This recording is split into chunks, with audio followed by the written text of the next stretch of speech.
Chapter 2: Identity Crisis. At the end of every year, organizations like the American Dialect Society, Merriam-Webster, and the Oxford University Press name a Word of the Year.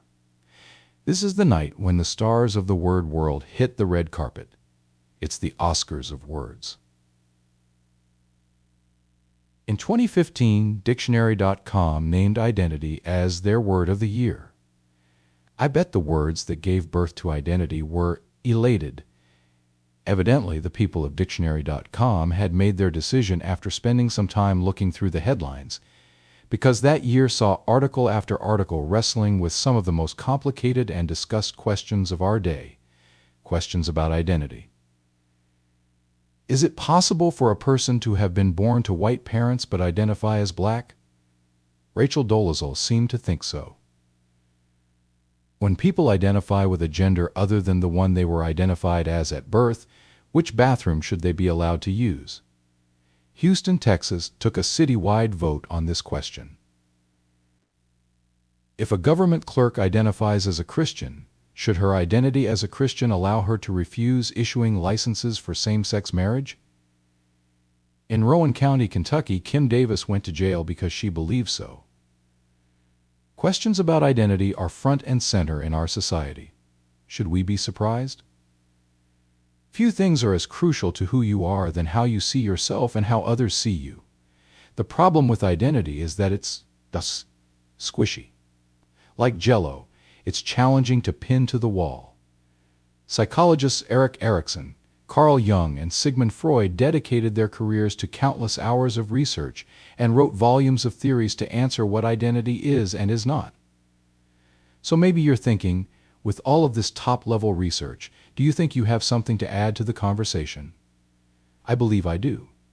Actually, I believe we all do.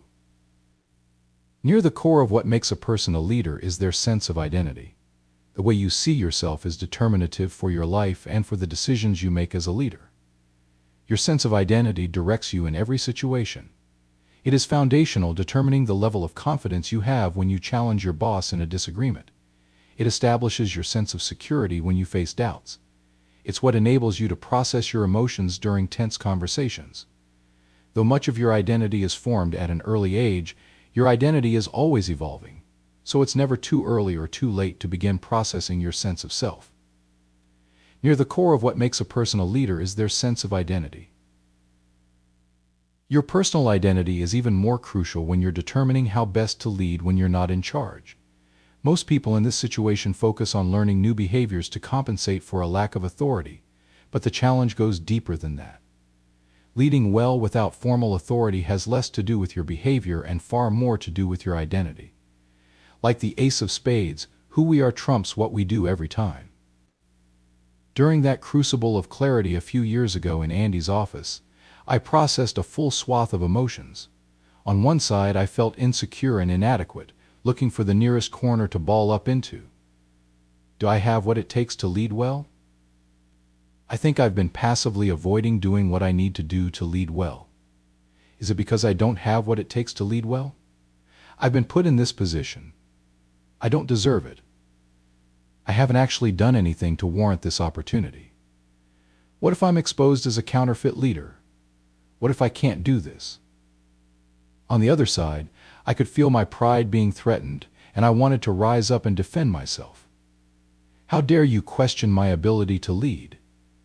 Do you know how difficult it is to exist in your shadow? Do you know the frustrations that come with trying to navigate the complexity of this organization? If only I were in charge of life. Suze Weaver. I'm not exactly sure what I would do, but I wouldn't make people feel this way.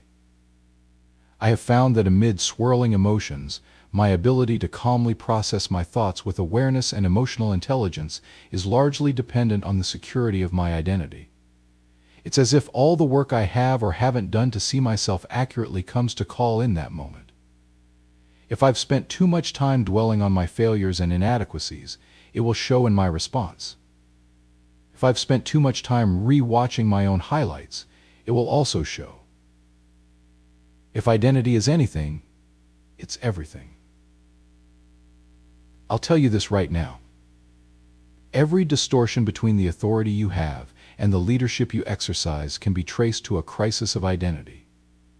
Whether it's the under-the-thumb authoritarian, or the power-hungry ladder climber, or the passively reluctant leader, every leadership distortion is ultimately rooted in the ever-so-important chamber of identity. How we see ourselves affects our ability to follow others, our ability to lead others, and our ability to find the future God has for us. And until you know who you are, you cannot do what God has called you to do. As we will see in this chapter, before God pushes men and women into the call of duty, He shapes and molds their character by speaking into their identities. He has done that with me, and I believe He wants to do the same with you. Kurt Vonnegut famously said, "I am a human being, not a human doing." Vonnegut was an avowed atheist and president of the American Humanist Association, but his observation parallels the Orthodox Christian view of how God created us. We were crafted in God's image to be something before we were given any mandates to do something. This tells us something about God, but it also says much about how God sees us. Another way to say this is that our identities precede our actions.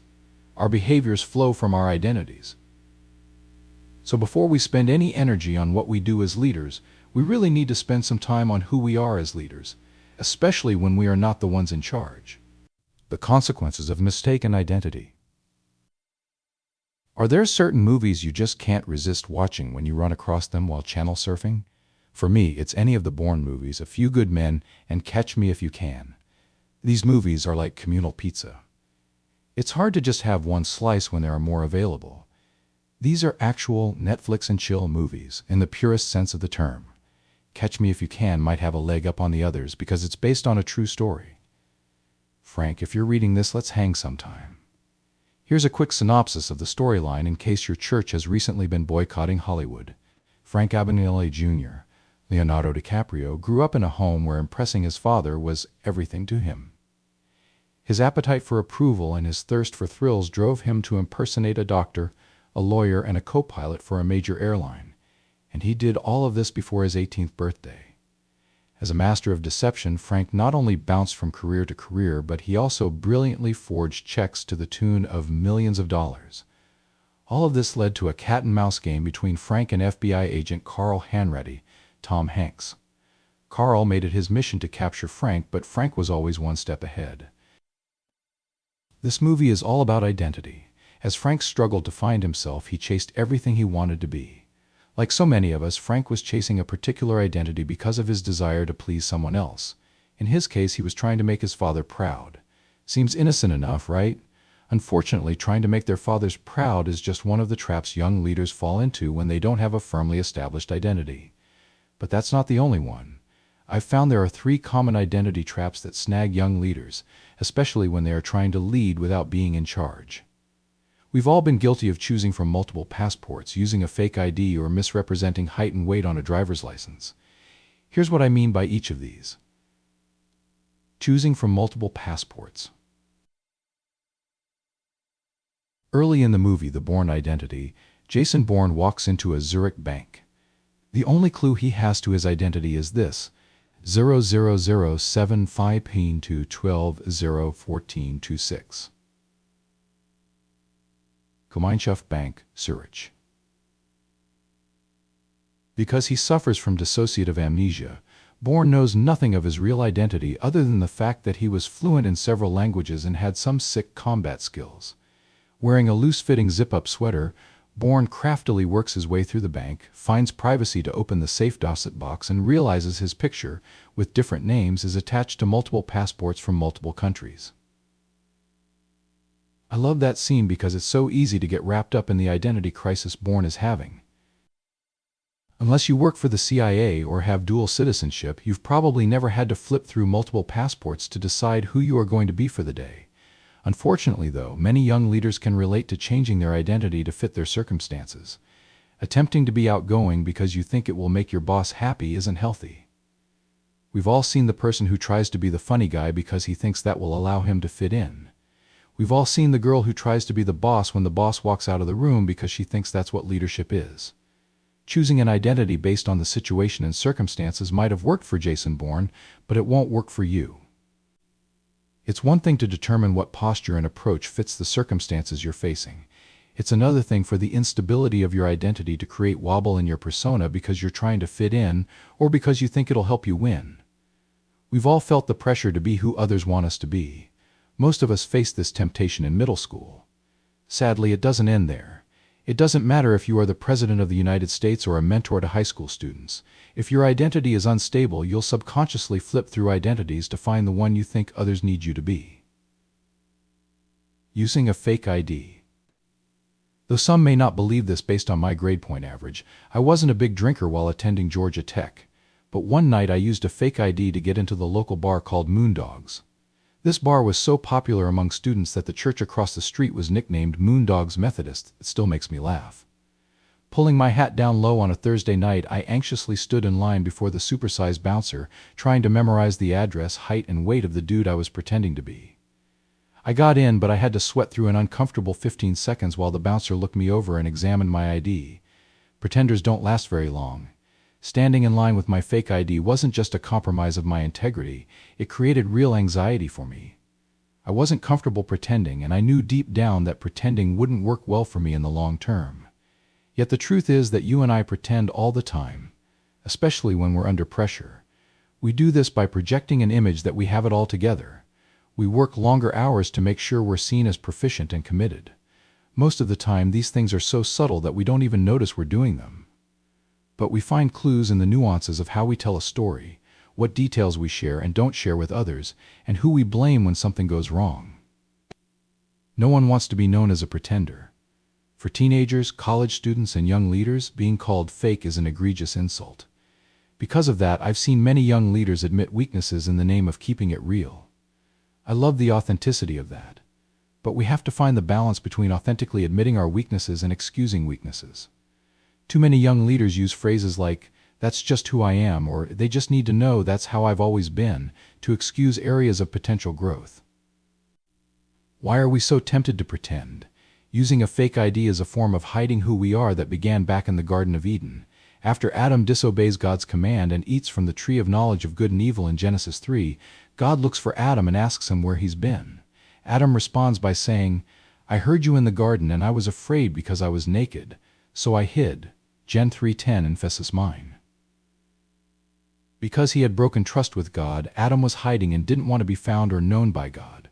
Pretending or hiding ourselves from God and others is a spiritual issue. It's rooted in a failure of trust, a failure to believe what God says about us. I'll get to that in a bit. For now, we can all agree that pretending is a consequence of the fall. MS representing height and weight on a driver's license. Don't we all exaggerate our height and weight on our driver's license?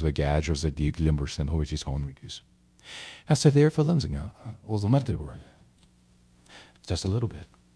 I had always assumed so. For the longest time, I continued to live in a time warp, thinking I was still a college student. My driver's license indicated that I weighed 165 pounds, and when the time came to renew, I just added another 10 pounds and called it good. I was pretty sure I had gained an inch or two around the waist, but who needs to actually measure these things?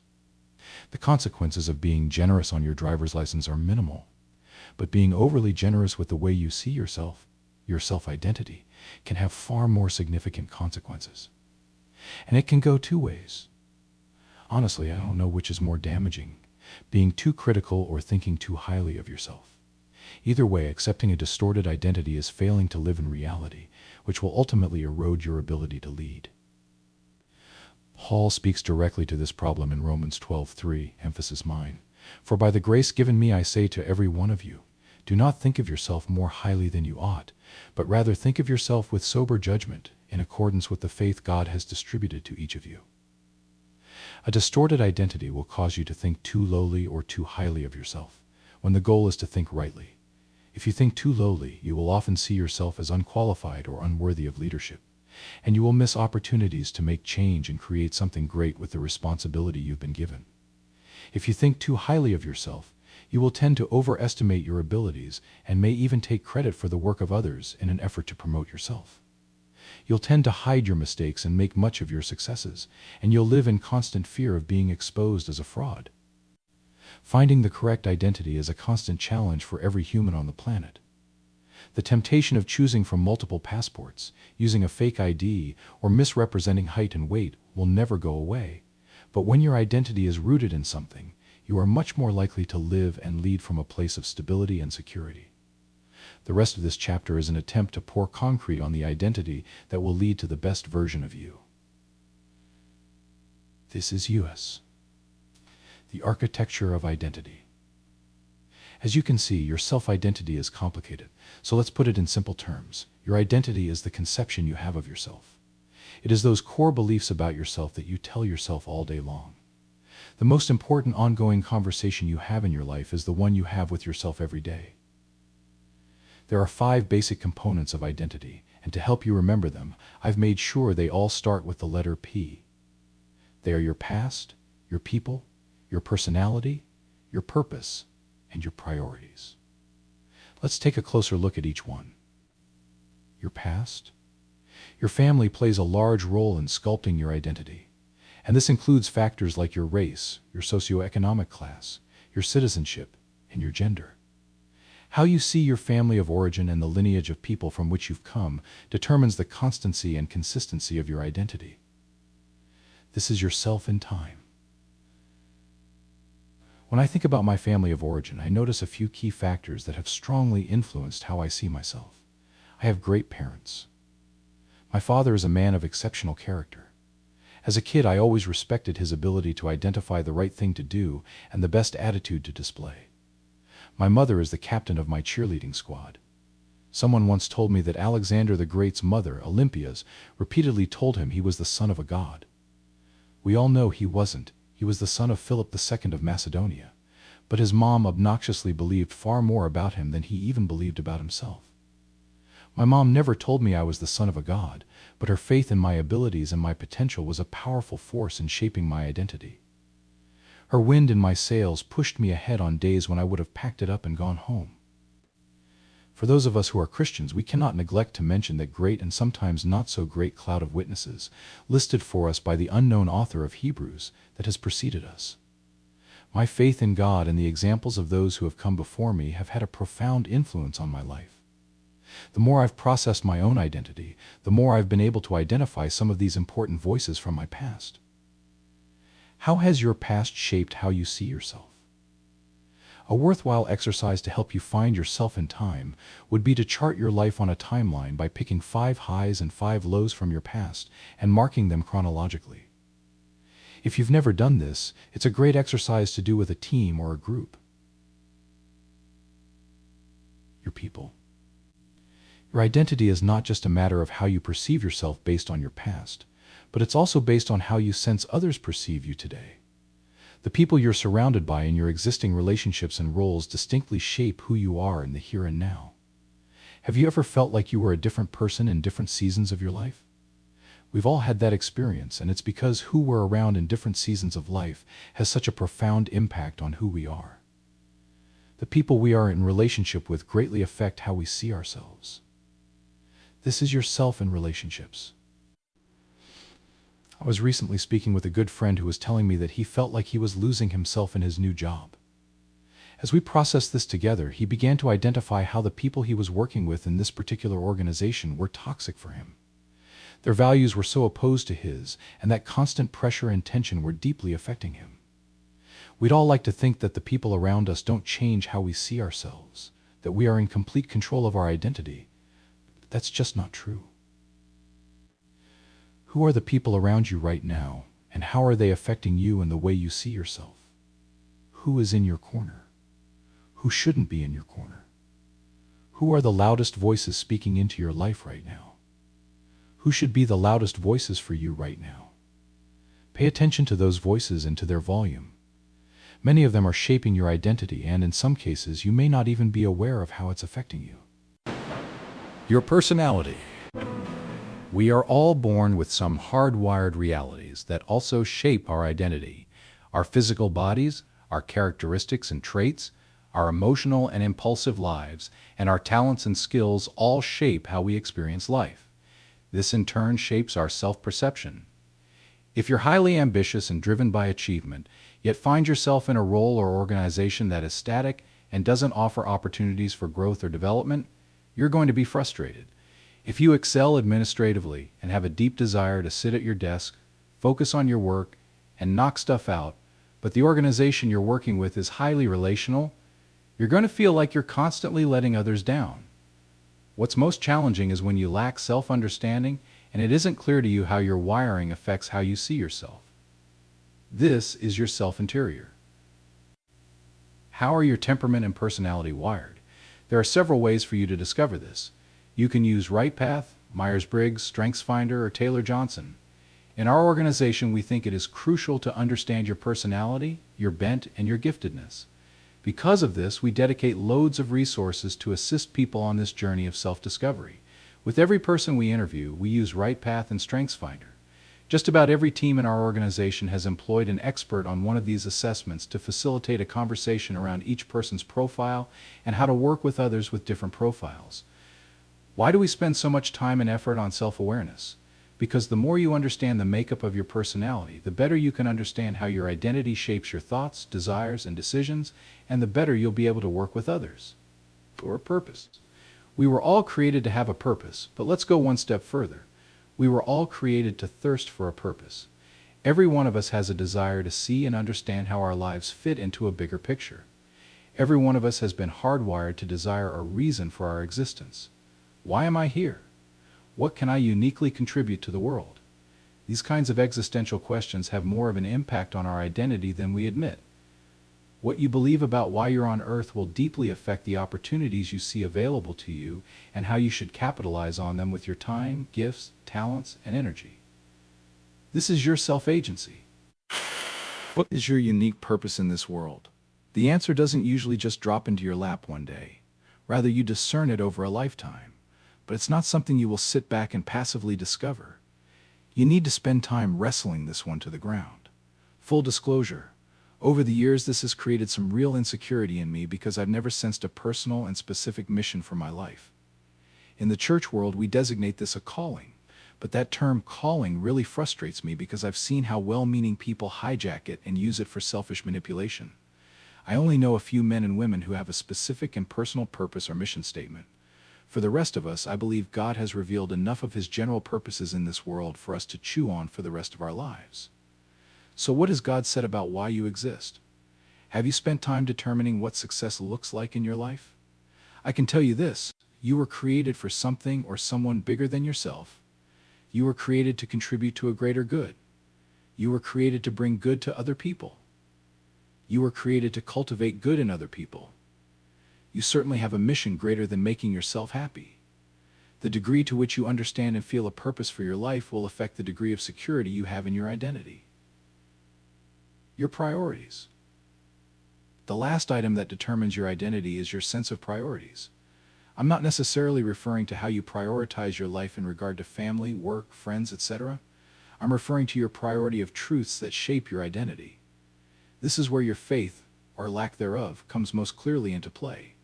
God has something to say about our priorities, our most important ideals, beliefs, aspirations, values, and passions. And your priorities will shape how you see yourself. While much of our identity is a result of the context and circumstances we are born into, this is an aspect of your identity formation that you can exert some control over. This is your self-determination. In other words, it's when we exercise our will to make decisions and determine what we allow to define us. We decide what's most important about who we are. In my life, there have been two key values I hold on to dearly, and these beliefs have held on to me in the midst of failures and successes. The two truths that have had more impact on my identity than anything else are: 1. Because I have been created in the image of God, I am a chosen child of the King. 2. For God so loved me that Jesus died for me. You'll need to determine your own priorities. What do you choose to believe is most important about you? What ideal or value do you want to prioritize about yourself? This aspect of your identity is less determined than the others, and it takes effort to set these priorities and hold to them. You must learn to discipline yourself to keep these beliefs in front of you so they can continually shape your identity. You are you, and no one else but you. However, that doesn't mean you should passively accept your identity as something fixed and unchangeable. It's worth your time to wade through the various aspects of your identity to better understand them, to grow in self-awareness, and to determine what is true about you. The clearer you are about who you are, prioritize about yourself. This aspect of your identity is less determined than the others, and it takes effort to set these priorities and hold to them. You must learn to discipline yourself to keep these beliefs in front of you so they can continually shape your identity.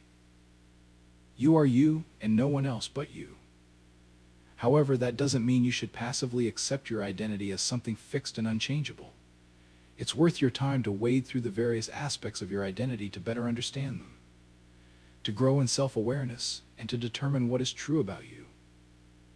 The clearer you are about who you are, the more consistent you will be with others. The more consistent you will be with others, the more confident you will be about what you do. The more consistent you will be with the opinions of others, the less confused you will be by your emotions. The voices shaping your identity. The longer I'm involved in church ministry, the more aware I am of how much time we spend talking about how music sounds, especially in what some call rock and roll church. It's been one of the great surprises in my work life. Time spent talking about how the music sounds is surpassed only by time spent talking about t-shirt designs. If you've spent any time in student ministry, you know what I mean. For sound, I've found that opinions around an audio mix from Sunday's service can eat up an entire Monday morning meeting. Did you think that mix had too much bass? Why could I not hear the guitars more? It just sounded a little muddy yesterday. The more I've learned about music and the more concerts I've attended, the more I've come to see how important the audio mix is for the experience of the attendee. But there is another audio mix, one most of us never hear, that is even more important than the one we do hear. It's the mix that happens inside the earpiece or monitor for each musician. Typically, each musician has a pair of in-ear speakers with a unique mix that has been created just for that musician. During rehearsal, I'll hear them dialing it in. I need more guitar, less vocals. The keys are too hot in my ears. Can I hear more of her and less of the snare? In any environment, whether in the church world or at a concert where the music is working well, a true musician will tell you, "Yeah, the monitor engineer did such a great job with the mix in our ears today." The musicians know that a great monitor engineer is the secret to a great musical experience for the crowd. The monitor engineer gives each musician what he or she needs to be able to perform and participate with one another. When it comes to our identity, each of us gets to play the role of monitor engineer. We are responsible for the particular mix we're hearing. There are some things we can't change and others that we can. There are many voices speaking into the mix of our identity, and we need to keep our fingers on the dials and faders to create the best mix. More boss, less past. More dad, less spouse. More mentor, less social media. Some people are tempted to reach for the mute button, but that's not always the best option. While there are voices you should mute, most of the time all that's required is a simple adjustment of the volume to find the right mix. Don't mute the voice of your boss, spouse, mentor, or pastor, but the volume of his or her voice might need to be turned down. I don't claim to know the mix that's right for you. I don't know what you need to turn up and what you need to turn down. But with the help of your community or possibly a professional counselor or coach, you can figure it out. You need to figure it out.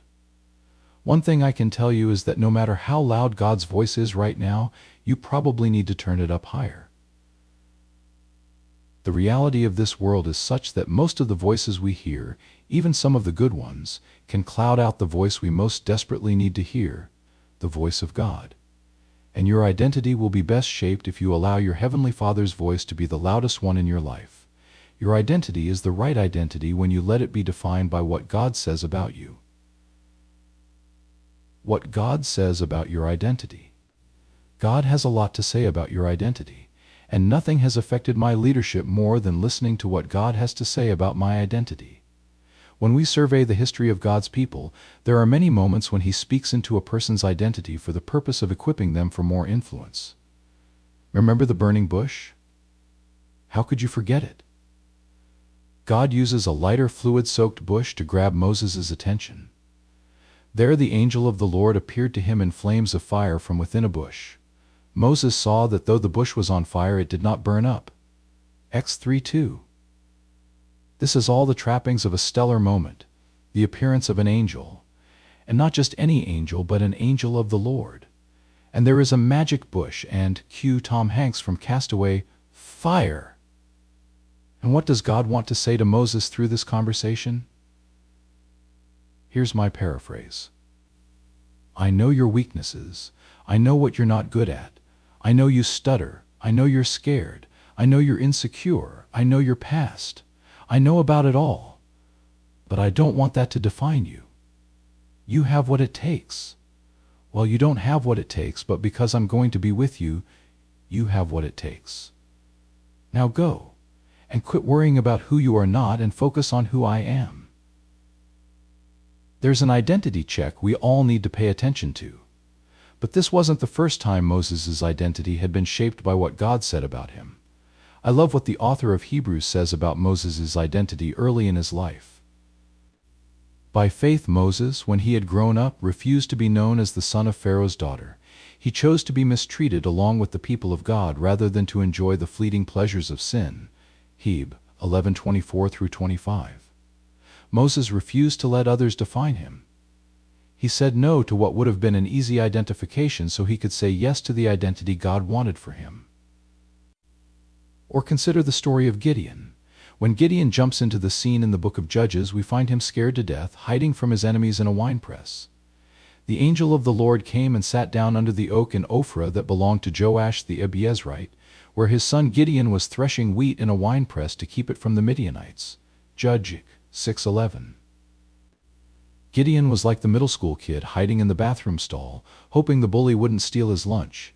He's threshing his wheat in the oddest of places, a winepress, so the Midianites wouldn't see him and take it all away from him. Now, I don't know how you thresh your wheat or what you know about wheat threshing in general, but it was quite odd to thresh wheat in a winepress because of how wheat is typically threshed. Wind is an essential component to wheat threshing. It helps separate the wheat from the chaff. Because of that, wheat would have been threshed on the top of a hill, not down in the pit of a winepress. Why does this matter? Because it reveals what Gideon was thinking and how he was seeing. How did Gideon see himself? He seems insecure, lacking confidence, and possibly feeling helpless and just plain scared.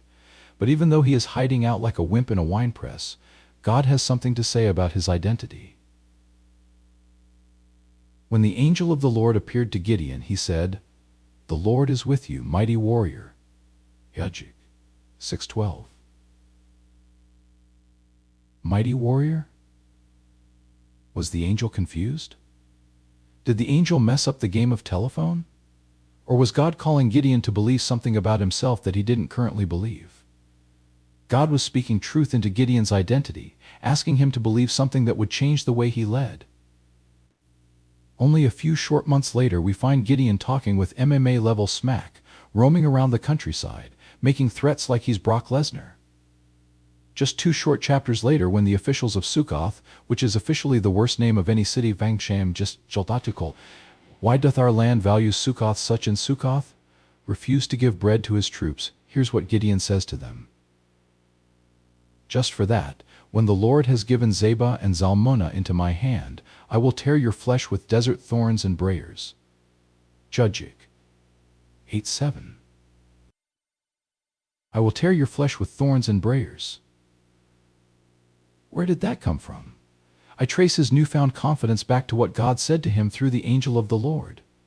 Gideon is now indeed a mighty warrior. Let me say it again. Your identity is healthiest when what God says about you is most true of you. Fearless leadership. I want to be a fearless leader, whether I'm in charge or not. I want to be ruthlessly committed to doing what is best to help others, whether it helps me move toward a promotion or not. When there is wobble in my identity, I step out of the house in the morning lacking the confidence to be the leader I want to be. Worse, I step out of the house lacking the confidence to be the leader God has called me to be. Here is a key truth about your identity as it relates to your leadership. If you fail to believe what God says about your identity, you will fail to reach the potential He's put in you as a leader. Your ability to be a fearless leader is squarely rooted in your identity. I have a professional coach named Dean. He has a unique ability to wade through the superficial and get to the core of what is really going on inside me when I'm failing to lead like I want to lead. Several of us at North Point meet with Dean, so we have a common phrase for these meetings around our office. You've been Deaned. At one of these meetings, I was explaining a situation with a boss, and Dean pointed me toward a scene in the movie First Knight Ned Lunn. It's the story of King Arthur, Lancelot, and a Knight of the Round Table. In the movie, Richard Gere plays Lancelot, and he is jousting with a guy named Mark, a red-headed beast of a man who is quite a bit larger than Lancelot. You can sense Lancelot questioning whether he has what it takes, when he suddenly makes a few moves and ends up with Mark's sword. It's quite impressive. Mark wants to know how Lancelot did what he did. Mark, was that a trick? Lancelot, no, that's the way I fight. Mark, could I do it? Tell me. I can learn. Lancelot, you have to study your opponent so you know what he'll do before he does it. Mark, I can do that. Lancelot, you have to know that one moment in every fight when you win or lose, and you have to wait for it. Mark, I can do that. Lancelot, and you have to not care whether you live or die. That last line is the one that matters most. You have to not care whether you live or die. The takeaway for us as leaders is to recognize that the best leaders may or may not have all the authority they need or want, but the security of their identity, especially as someone called and loved by God, gives them a freedom and fearlessness to do what is right. They are able to challenge well, to lead by making a way even when there isn't a way. Jesus followers should understand this, but more often than not, we are as guilty as anyone of letting our fear paralyze us. If you believe God actually controls your career, what place does fear have in your life? This doesn't mean we should be reckless. If anything, it means we have the freedom to be more disciplined and patient. We aren't subject to the frustrations and passions we might experience on a given day. We take the long view and trust that God has a plan. When God is informing your identity, He may call you to honor your boss even more, but you'll also have the freedom to challenge him with good intentions, unafraid to speak truth when necessary. There are moments when I know I want to challenge my boss. There are moments when I know I need to challenge my boss. In some of those moments I hesitate because, in wisdom, it may not be the right time or the matter is too small to bring up. There are also moments when wisdom dictates that I should say something, and I shrink back in fear. Every time we respond in fear, we miss an opportunity to lead, and this failure of leadership is an issue of identity. When fear keeps me from leading up like I know I need to, it is due to a distortion in my identity. Fear has overcome who I know I could be or should be. But what do we do about it? If you sense fear in yourself, the best way to face those fears is with a healthier sense of self. You turn up the volume of what is true about you, and you listen to what God says about you. As you do, your identity will adjust. And as you adjust your identity, you will also adjust your response to fear. There is no fear in love, but perfect love drives out fear because fear has to do with punishment. The one who fears is not made perfect in love. 1 John 4:18. This verse captures one of the most radical truths we can know as a child of God. When I realize how perfectly loved I am, what is there to be afraid of? If I'm perfectly loved, why not embrace risk? If I'm perfectly loved, why do I need the stamp of approval from others? If I'm perfectly loved, why would I fear failure or the uncertainty of potential outcomes?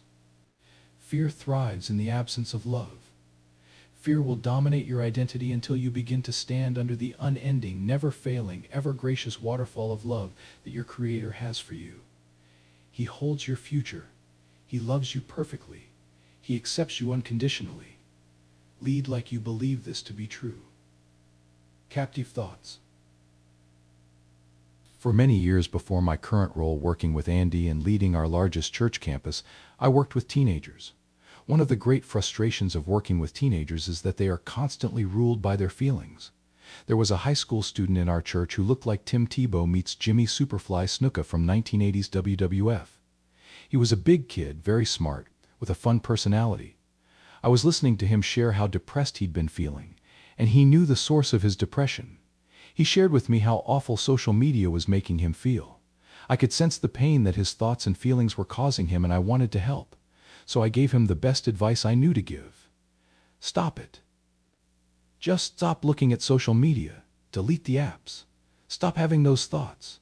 Stop feeling those feelings. Just stop. It's that simple. Stop. I've been told I have the gift of mercy, but I've actually never taken the spiritual gifts test, so I'm holding out until I do before I make any judgments. Like this student, many of us tend to be passive with our thoughts and feelings. We treat them like they rule us, like they are in charge of us, and not the other way around. We forget that our thoughts and feelings are our thoughts and feelings. We own them. They do not own us. At least they shouldn't, and that's where we may need to exercise a little ownership over them. You don't have to allow thoughts of fear, inadequacy, and insecurity to take up residence in your mind.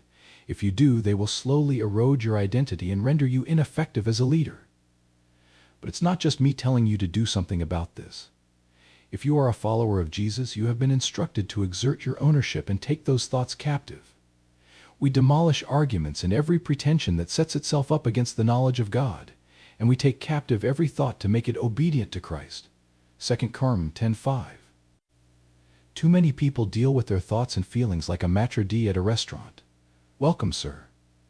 Mr. Inadequacy, how many in your party? Is it just you, or are you expecting more? We're pretty full tonight, but we will do our best to find you a table since you've gone to the trouble of showing up. We don't have to do that. If we believe these thoughts damage our identity, we will be more aggressive in responding. Instead of a maitre d', we need to treat our thoughts and feelings of fear, inadequacy, and insecurity like we're Liam Neeson in Taken. I don't know who you are. I don't know what you want. If you are looking for ransom, I can tell you I don't have money. But what I do have is a very particular set of skills I have acquired over a very long career. Skills that make me a nightmare for people like you. If you let my daughter go now, that'll be the end of it. I will not look for you. I will not pursue you. But if you don't, I will look for you. I will find you. And I will kill you. Harmba. Our thoughts and feelings are liars. They're trying to tell us something that is not true. Elevating the voice of God above the volume of these lies is essential to allowing God to form a healthy sense of identity in you. Darkroom development. Here's the good news. If you don't have a clear picture of your future and you are feeling stuck or frustrated, I want to encourage you to not lose sight of the ways you're developing right now. What you're doing now as a leader, even if you're not in charge, is incredibly important. You're developing. The old school photographers develop their pictures, and that development happens in darkrooms. If you feel you're in a darkroom of your life, don't lose sight of the development that is happening. Just because you can't see the tangible results from what's happening right now, you need to trust that your identity is taking shape. And there are things you can choose to do, how you respond to your boss, to your coworkers, to your circumstances, to your thoughts and emotions, and to God, that will shape and determine your future as a leader. One of the areas you may still need to address, however, is the question of ambition. Do you have a desire to lead? A hunger to see things change? Some young leaders fear that hunger and avoid it until they are in the position to do something about it. Other leaders give in to the hunger, but they do it in an unhealthy way that is selfish and self-centered. In the next chapter, we'll take a look at how to approach our ambition in a healthy way.